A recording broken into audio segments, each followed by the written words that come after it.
Hi, I'm Heidi, and this is my homestead. Let's go check it out.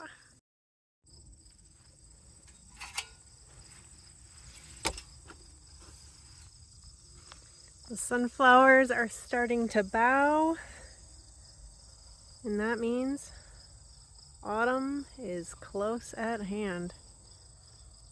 Also, good news, the mystery plant we've been waiting all year. Ta-da! It's pumpkin! And there's another little pumpkin over there. How awesome is that? This thing is huge. I'm gonna harvest that today. All right, let's grab this little guy.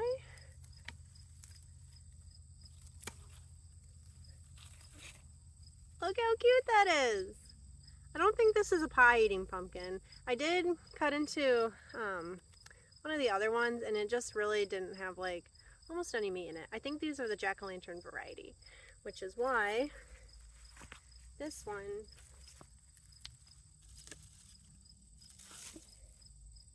I think makes a lot more sense.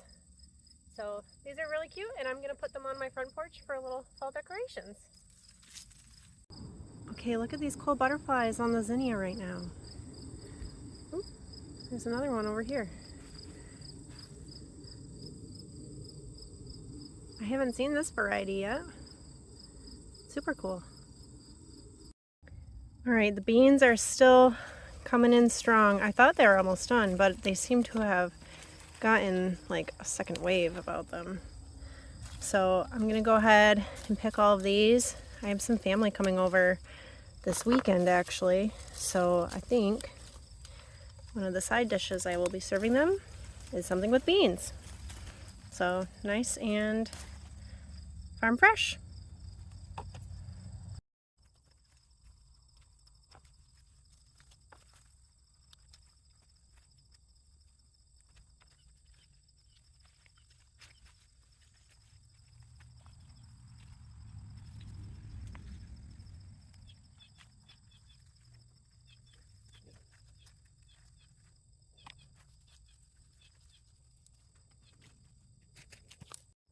Okay, so here we are in front of the black shelling beans, and I just wanted to show you how crispy, crunchy, dry, totally dead these are, which is exactly what you want.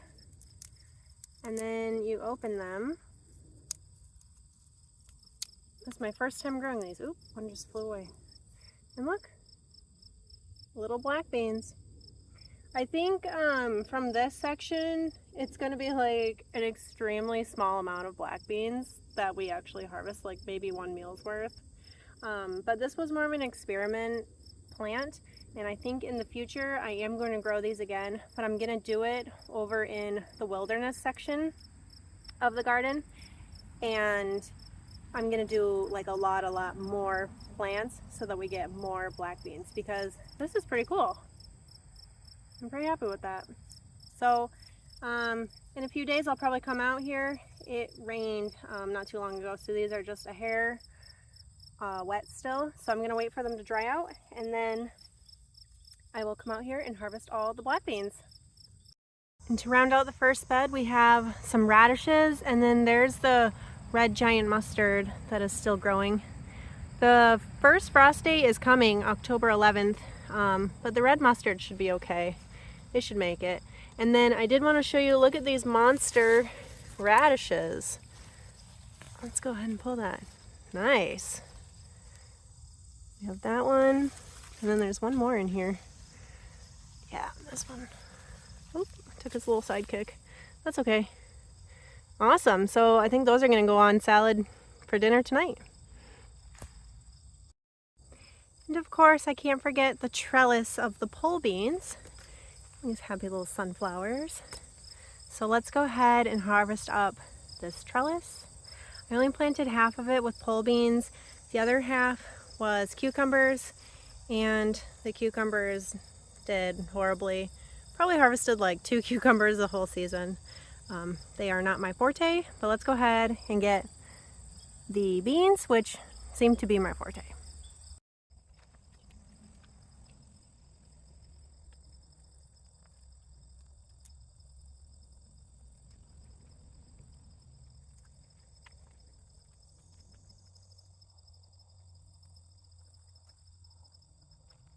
Look at this ginormous yellow bean.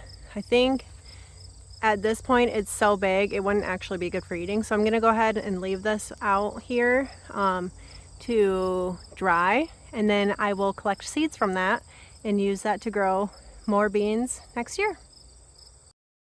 The second cattle panel trellis is of these Christmas beans.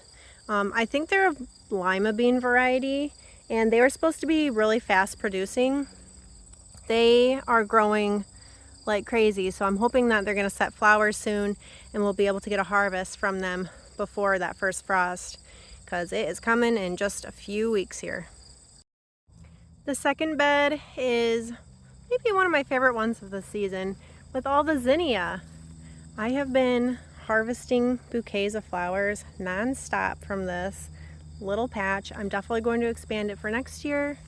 And a fun surprise is some butternut squash. Look at that. Little butternut baby. And we have another one over here. This one's more mature. I think I'm going to leave these on the vine until the vines are fully dead. I've never grown this before, so I'm not completely sure. And other fun thing is more pumpkins. These were hiding all season. This is like the perfect pumpkin, quite honestly. Its vine's not dead yet, so I'm gonna let it keep going. And then there's another one in here, along with some more butternut squash. I haven't been able to use my walkway on this section for like months and months. So next year we're definitely going to plant these vining squashes over in an area of the wilderness where they'll have more space. Next, let's take a look at the pepper bed. These ones are the cayenne, and I have been harvesting those as they've been coming ready. And I have them all hung up and drying in some windows in my kitchen. And it looks like we have a lot of serranos and jalapenos to harvest. They're turning red on me. And then I know we have some other sweet bell peppers to harvest. Oh yeah. So let me get in here and show you what there is.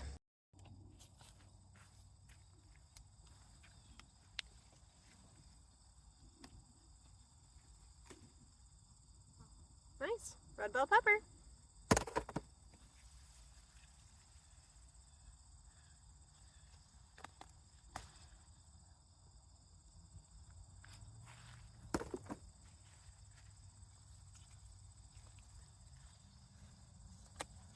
Ooh, big purple.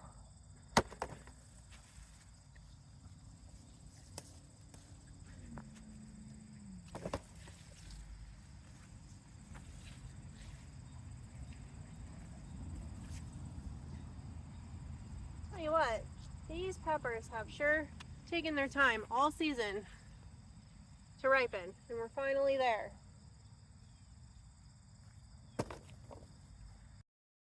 Okay, so here's all the peppers I picked, and you might be wondering, what are you going to do with all of those? And the answer is, I don't know. There's a lot of spicy peppers. These are serranos. These are the sweet bell peppers. These are banana peppers, which I didn't even think I planted, but apparently I did. And maybe I'll make like a stuffed pepper with these. They're very mild. Not sure on that. Those were a surprise. These are the cayennes, which I will dry. These are the pepperoncini, which I already have canned a whole bunch of pickled pepperoncini, so I might have some more to do that. And then I use those canned ones in like crock pot meals with beef, or if you're gonna do Italian sandwiches, or whatever you'd use like a pickled pepper or pepperoncini for.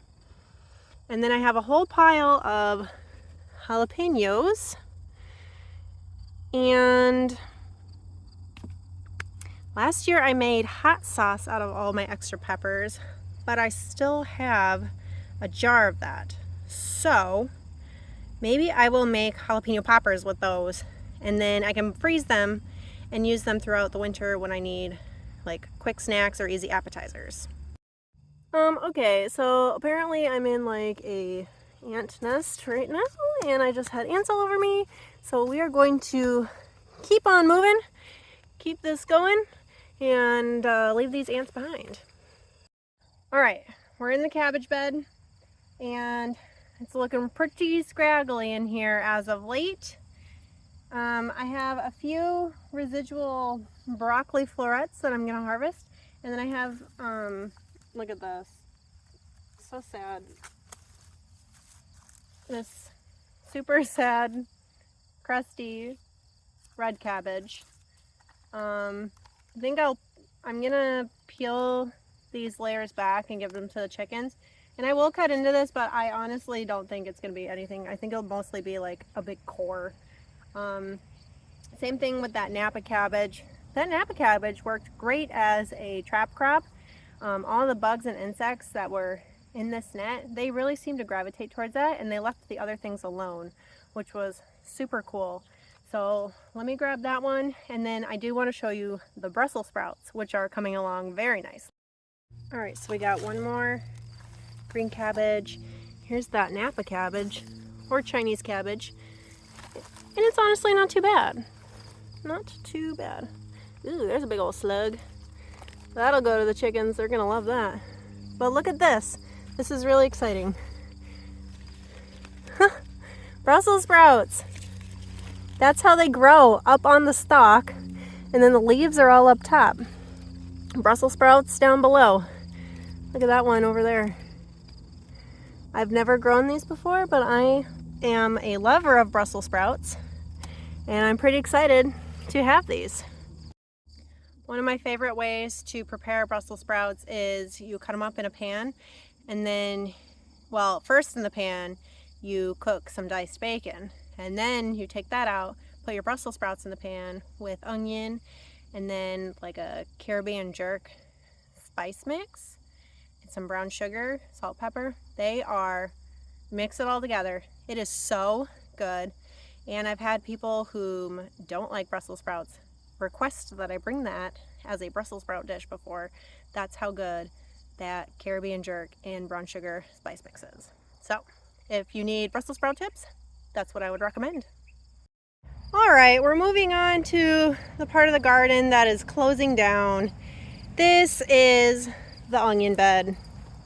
And it was terrible to weed it out and pull all the onions, and they were all like this big, super small, super disappointing.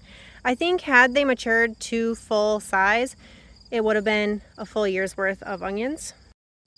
But honestly, I have nobody to blame but myself, because I'm the one who planted them and didn't manage them. Next year, we are definitely going to plant them in a single file row so that it's easier to manage. And I think, let me turn you around, where this current weed barrier is, it's both the walkway and a really small strip for planting. I think I might do a single file row of onions in that bed.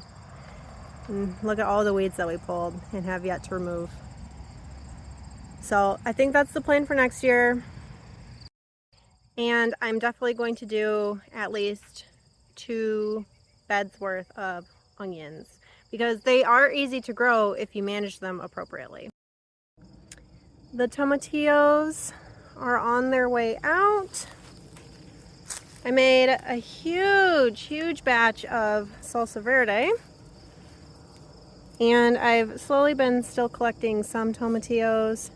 I don't think a lot of these ones that are left are going to reach maturity by the time that it frosts. But we will be grateful for what we had. Here's the calendula, and that is still blooming along.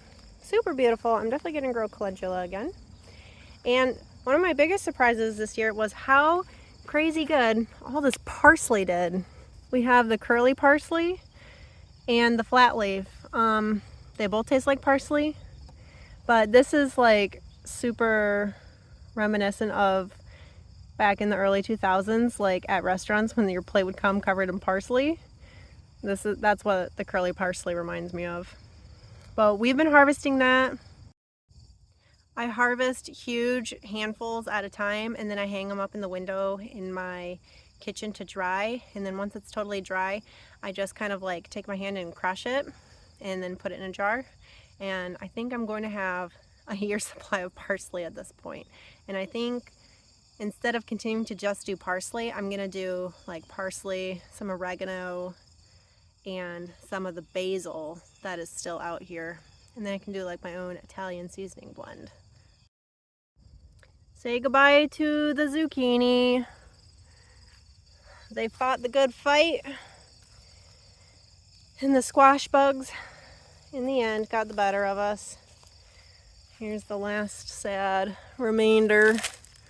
Probably not even, ooh, it's covered in ants. Yep. All right, well, I'll give that to the chickens. Oh, wait. Oh my gosh. Maybe that's the last one. Okay, we're gonna wait on that one. I'm not gonna pick it yet. This one, I'm gonna give to the chickens. These huge sunflowers, I'm gonna cut those tops off and give those to the chickens. Eggplant is all done for the year. The tomatoes are done, mostly. The Romas are definitely done because remember those were the determinate variety. They all come ripe at once and then basically they all die at once. Some of the indeterminates we still have going, like these beauties. I think I'm actually gonna go ahead and pick that and bring it inside so that I don't forget about it and I can remember. Look at this little happy bumblebee. Ooh, and his friend. Here's that basil I was talking about. I'm gonna harvest. The first one is the sweet basil, and then we have next to it is lemon basil for tea. So it's gone to flower, and that's okay because I'm gonna dry it out anyways. And you can eat the flowers, no problem. So I'll just pop in the dehydrator, and then I'll have some very nice teas for in the winter time. And this row is actually just really covered in bumblebees right now. How fun is that? This one I just picked, and it looked really good, but it got. So that's to the chickens. Another tip I have is if you want your marigolds to become huge, you have to deadhead them. And what I mean is their flowers are naturally going to die off, and then you have to come through and just pick all the deadheads, hence the name deadheading. You can just throw them on the ground, or you can put them in the bin or somewhere else. But what this tells the plant is the plant's only job and desire is to sow its seeds, right? And so the more times you pick the flower heads, which hold the seeds to continue on the generations of the flower, the more the flower is going to produce more flowers. These huge ones started off as teeny tiny plugs that I bought from the local flower store. And through deadheading, they've become just huge, which is great because the bees love them, which is good for me because the bees are what make the whole garden go round through pollination. I can hardly believe it, but the old strawberry bed, the strawberries that were in there are flowering. So I might get a few more little strawbs, which this bed got totally taken over with morning glory. Morning glory, a word of caution. They are very beautiful, but it's also known as bindweed, and that is no joke. It will bind up and wrap any of your other plants. Look at this. It didn't have anyone to suffocate, so it bound up around itself. These things are ferocious and also extremely hard to get rid of. So what my plan is before I put the garden to bed, I'm going to tear all of this out and put the weed barrier on top. So then next spring, when all these plants start to try to sprout, they're going to be under the weed barrier and they're going to die. And then I will be able to reclaim this garden bed because it is really just out of control. The last thing I wanted to show you in the garden is the corn. Here it is, and I read up on this variety. It's going to be multicolored. So I'm guessing that one is a darker one. This will be like a medium color one. And then that will be like a lighter, more traditional. And since it's supposed to be for drying, the seed packet recommended to wait for it to totally dry out on the stalk. So that's what I'm gonna do. And then when I harvest it and open it up, I will make sure to show you guys. All right, surprise little sunflowers from the potato patch. That's kind of fun. Look at these little guys. Sunflowers are the happiest flower. All right, something fun that I want to show you. I don't think I've shown you before. So if we leave the garden, we have this huge, super long grapevine full of concord grapes. And they are perfectly ripe right now.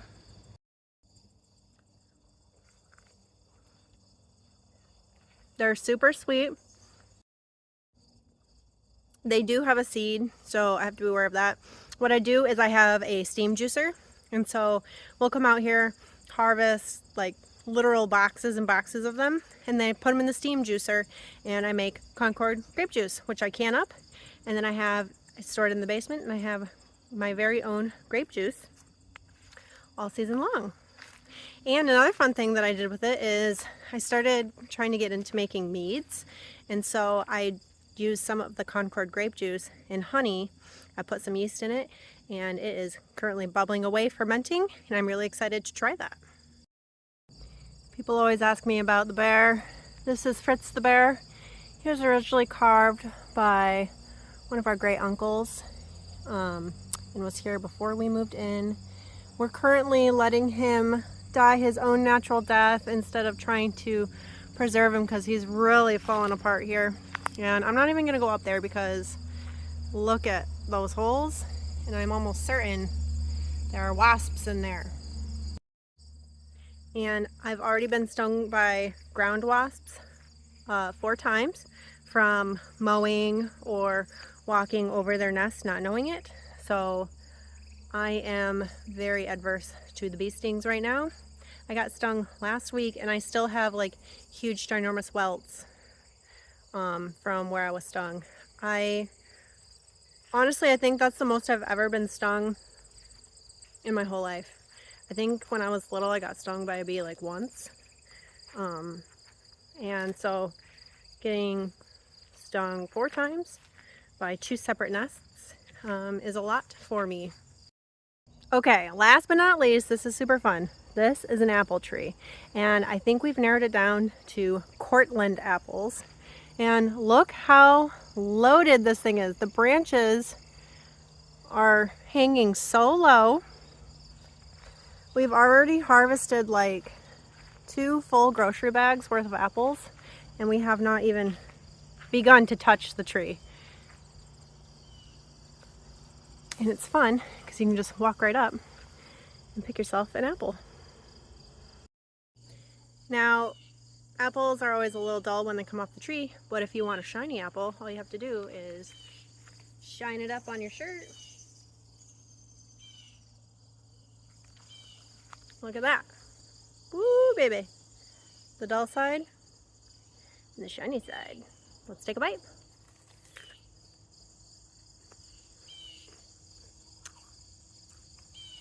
Super juicy.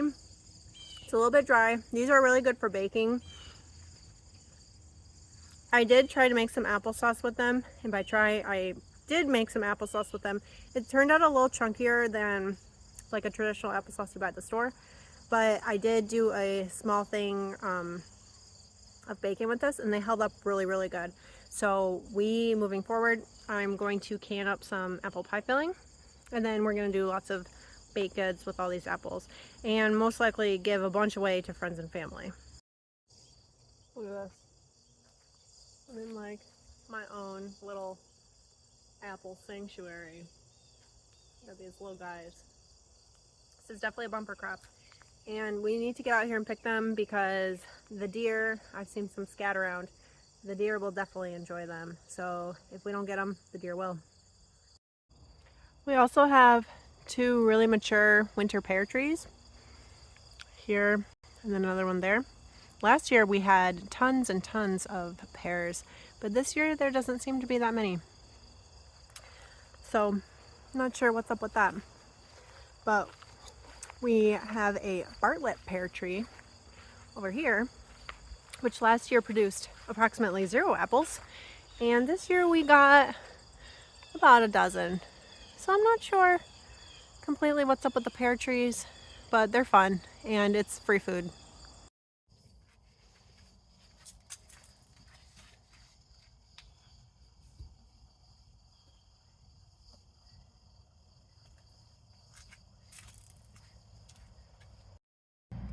Okay, how cute are these little pumpkins with the summer flowers, fall pumpkins?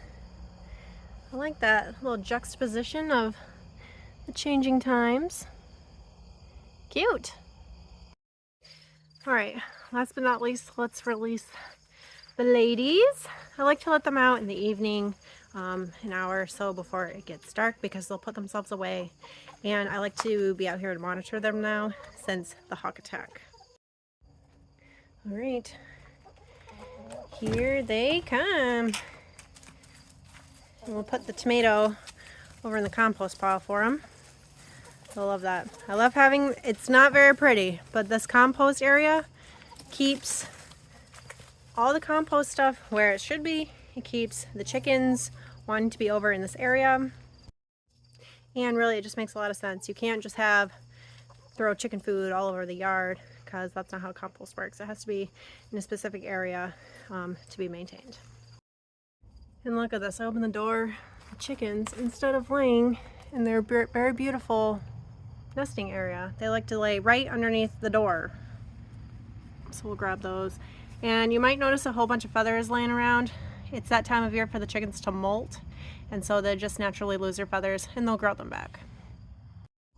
So I thought I would just sit and clean up my cabbages, give what goes to the chickens, and then that means I don't have to bring inside all the bugs and slugs, and just chat a little bit.